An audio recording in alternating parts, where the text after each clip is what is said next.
People say that when you retire, you should do something other than what your life's work was. And I followed that for years. I only work on cars when I have to.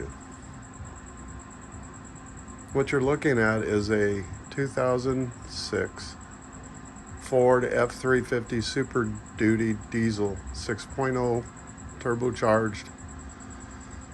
Nice truck. And I have had my up to my elbows in them many times. But this is my son's truck. That's the shop cat, Loki. Anyway, right behind this, which is the intercooler coming in to blow air into the engine, is the fuel filter, and behind that is the oil filter housing. And down there in the guts of this guy, down behind all that, in fact, if you look, see a funny looking peg sticking out that has no apparent reason to be there? That is the oil cooler. And yeah, it is in the bilge, so to speak. Not truly, but it's buried. So I have to take everything apart up there to get to it, including that turbocharger. Yahoo! So let's guess what I'm doing. So a project like this, first thing people ask is, what kind of special tools did you need? And the answer is none. Screwdrivers, sockets, wrenches, extensions. There is a little tricky to get the main fan clutch off, but I use like a big screwdriver and a giant crescent wrench. It's worked for me for years. But more important than the tools is being very careful and paying attention and keeping your screws and nuts separate. And then, because this is an oil system that's involved in opening injectors and it's very sensitive to dirt, you got to be very clean. And like this guy here smiling, you spend a lot of time making sure everything's really clean. Beyond that, it's pretty easy. For the most part, as long as you remember that working on vehicles is physically demanding and has a lot of objectionable chemicals and odors and stuff involved in it. But yeah, we did this on the ground with Jackson Simple Tools. That's it. So I'll talk a little bit more when we get to the next bit of still photographs. Hi guys, Kim here. Papa's Fix It Shop. Kind of slowing my videos this week because I'm working on my son's diesel Ford. And it's also being what do you call it, training exercise. I'm trying to teach him a lot of things while I'm still around and remember enough to teach him anything, right? So anyway, let's see. I thought I could turn this thing around. Maybe not. Hold on, let me flip this camera around. There it is. Now I'm going to turn it sideways. So there's the upper and lower pan. There's the front cover. There's a bunch of bits and pieces. There's the oil pump housing, and the oil pump is under the rag. So it's been a fun project. I knew where the oil leak was from the get-go. It was down here. See this little hole? That guy. Kind of a screwy place. But I also knew that every gasket on this guy was suspect, because this guy was leaking. When he bought the truck, this thing was seeping.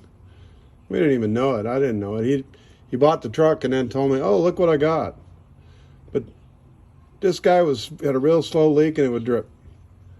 And over the years, it got worse and worse, and it dripped down, and it got the upper radiator or the lower radiator hose. So when I noticed it leaking, and I changed the hose and fixed this guy.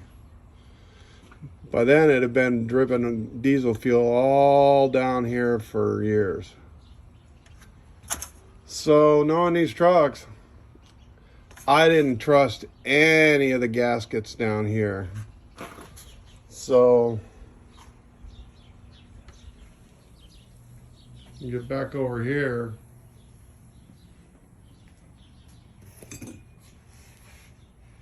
There's the main event. Basically, it's in the car like this, right here. Just below that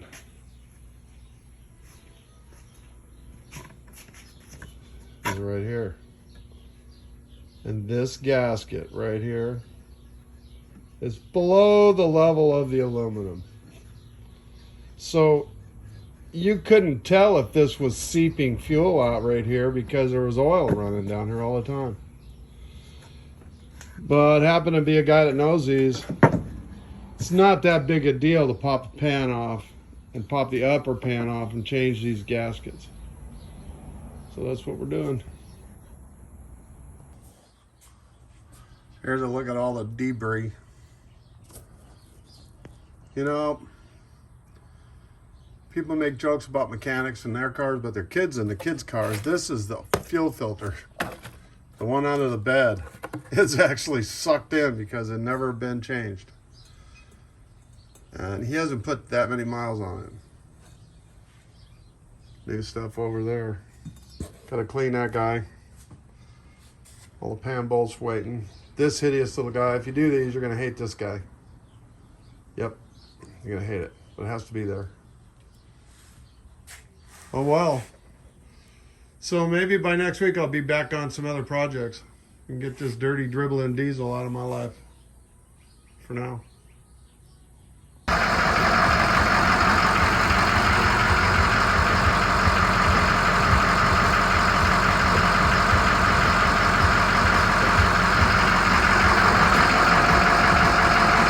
Mañana. Transmiskin.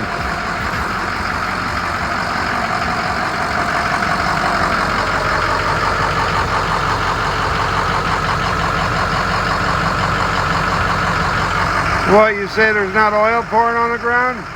Gee.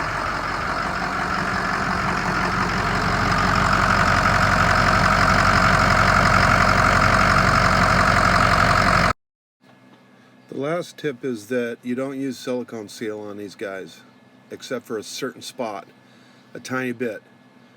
These kinds of complex O-ring seals are not the kind you use on sealant. It's more likely to cause a failure than to help anything. So yeah, educate yourself on where it's appropriate and where it isn't, and you know, get a manual, whatever. But yeah, good luck if you decide to try and do this. Thanks for watching. I really appreciate everybody's attention and comments. Thanks again.